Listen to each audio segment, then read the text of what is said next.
Good day mga ka-GT sa Kalam, at ito nga po pala, nabigay po ulit sa atin ng susi ng sasakyan ng Ate Janet ko, at kamera po ay pupunta na Lucena. Alam nyo na, siyempre magpapakita tayo at medyo kakunti na po yung tiyan natin mga ka-GT.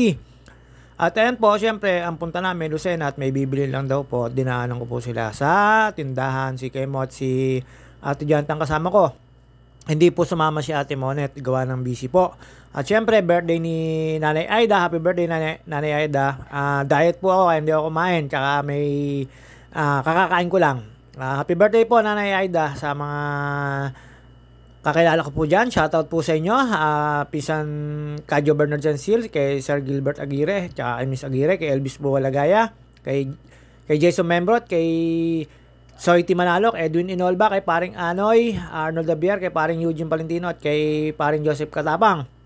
At sa lahat po ng ating mga katropa, at si paring Ray Lacaba, at kay Kian Balionueva, at sa lahat po ng mga tropa natin na siyempre nakakilala natin. Shoutout sa inyo. Minsan nalilimutan ko si Wilvic Abalos at saka si paring Randy Rimas. I love you paring Randy Rimas at Wilvic Abalos. Ingat ka dyan sa ibang bansa.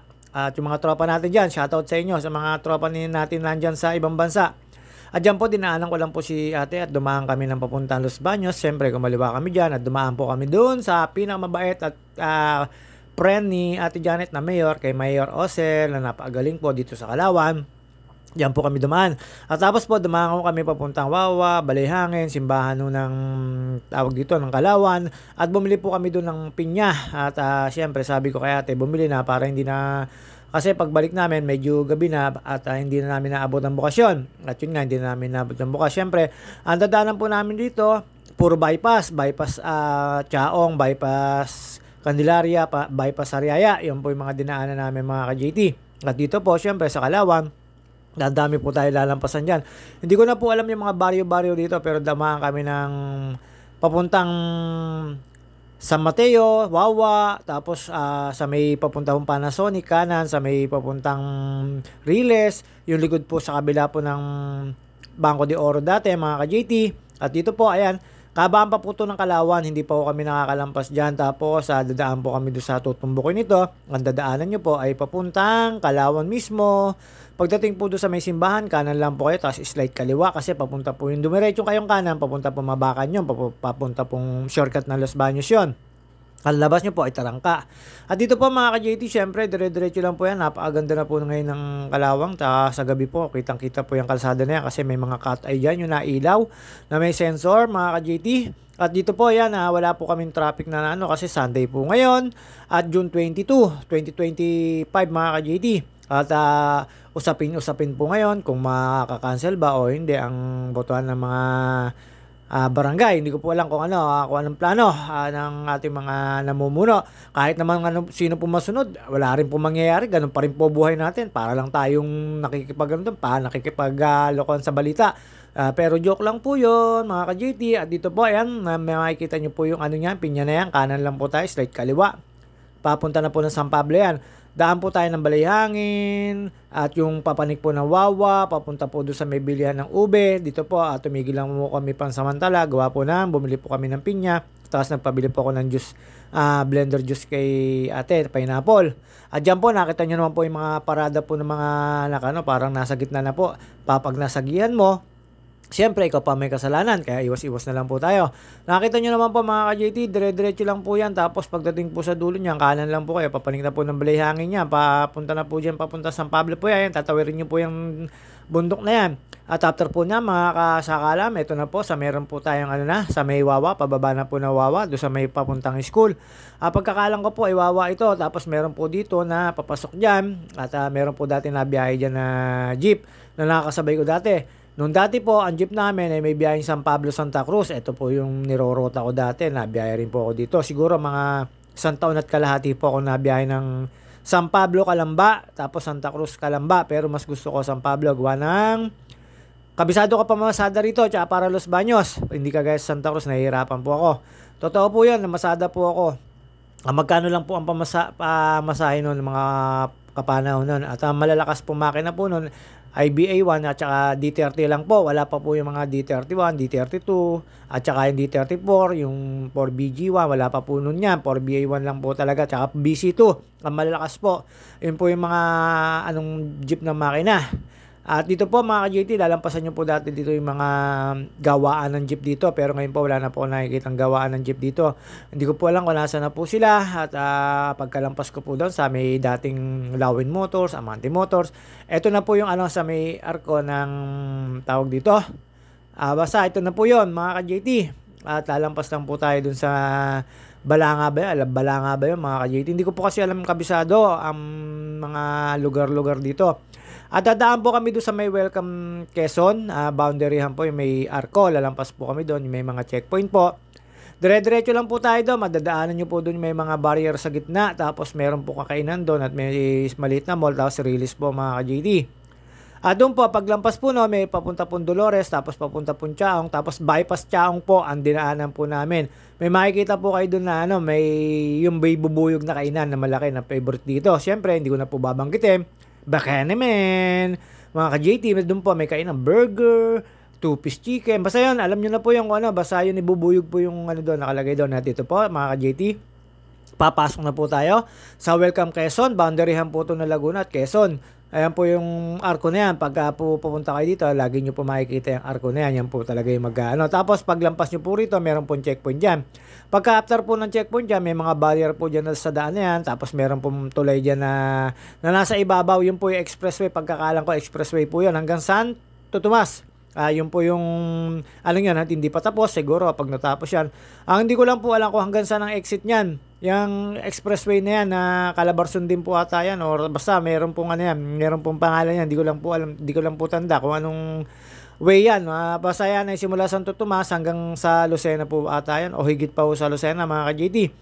Basta ito po pag nakita nyo na po ito, yung mga barrier na yan, nandiyan na po sa ibabaw yung tulay na sinasabi ko, tapos lalampasan nyo lang po yan, syempre bayan-bayan pa po ito. At yung diretso po nito ay papunta pong Chaong. At doon po sa may kainan na sinasabi ko at merong gasoline station, kakaliwa lang po kayo ay Chaong.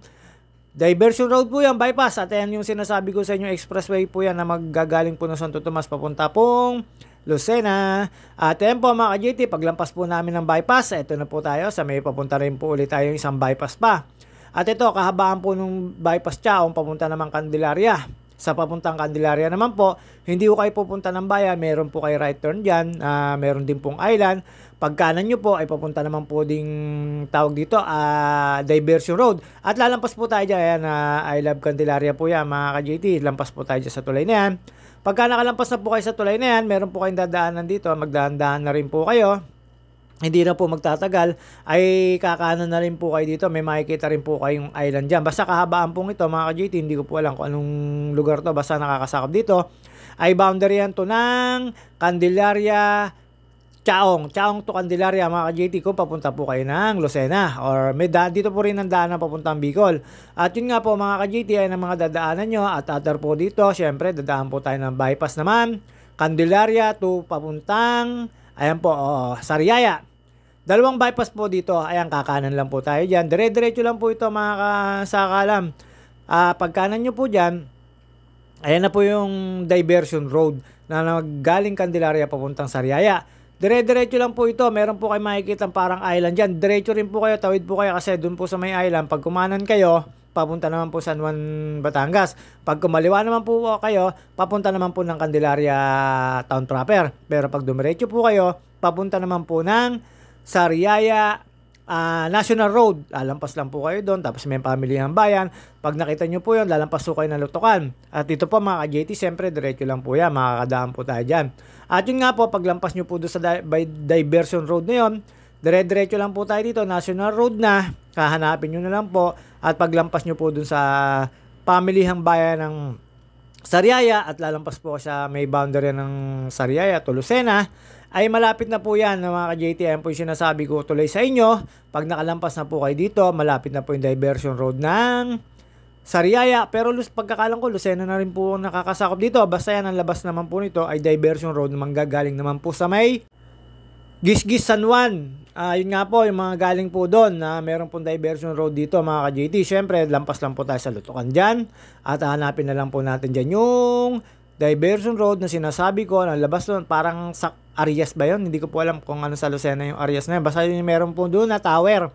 At malaki na po pinagbago ngayon dito sa may papuntang Lucena kasi po ang dami na po ako nakikita na mga kainan, tapos mga basta marami na po ako nakikitang marking na medyo nakakapanibago. At yun nga po mga ka-JT, syempre paglampas nyo po rito, eto na po yung kalapado ng diversion road na tatago sa may papuntang Lucena Arias. At doon po, meron din po dun sa dulong-dulo nito, pag kumanan kayo, papunta naman po ng San Juan di Batangas, San Juan Laia, ganon. Tapos papunta po ng Gisgis. At syempre, pagkakaliwa nyo po, ito na po yung makikita nyo. At dyan po, ayan, nakita nyo po yung nasa taas na yung kulay pula na yan. Yung nasa kaliwa po, yung po yung sinasabi kong tower. Kumain lang po kami doon.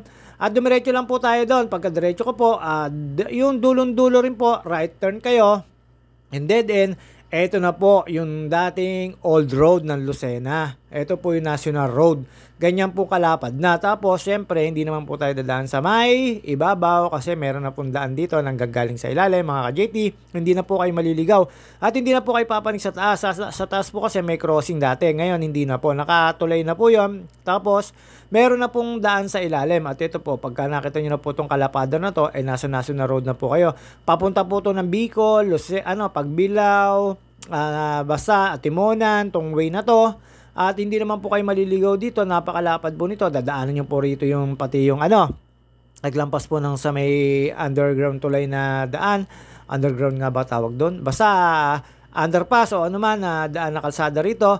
Ay ang susunod po agad ay yung Central Terminal. Tapos meron pong bilihan doon na 3 letra, dalawa lang, isang S, tapos N, tapos R.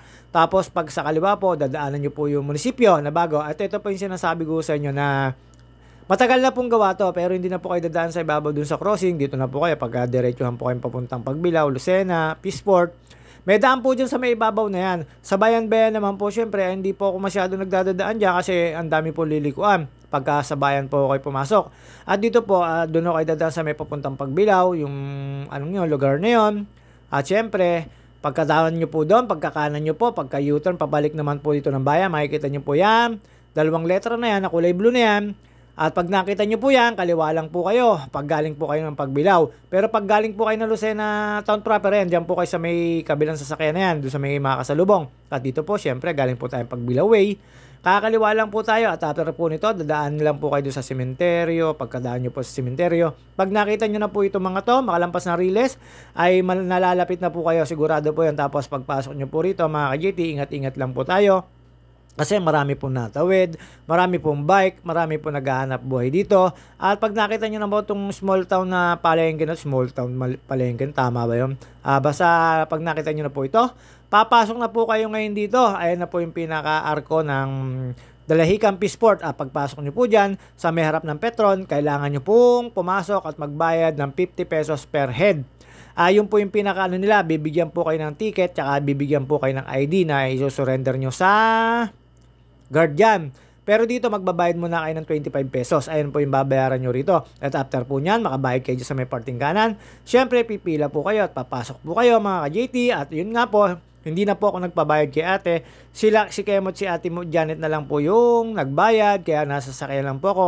Pero nagpaalam po tayo para makuna ng video yung ibang isda rito. At yan, pagpasok ko po rito mga ka-JT, syempre, ayan, nakita nyo naman po, naglaladladan na at nagkaahunan na yung mga isda na yan. Doon sa bandang dulo na yun, sa mga namumula na yun, doon marami po. Dito lang po ako nakapinayagan dahil hindi po pwede talaga sa loob ang naka-stepin. Dapat na kayo ay nakabota. At syempre mga ka-JT, hanggang dito na lang po muna yung video natin. See you on my next video. Ayan po, nakita nyo na po, hindi ko po alam yung tawag yan sa isda na yan. At yun nga po, kaya hanggang dito lang tayo kasi hindi po tayo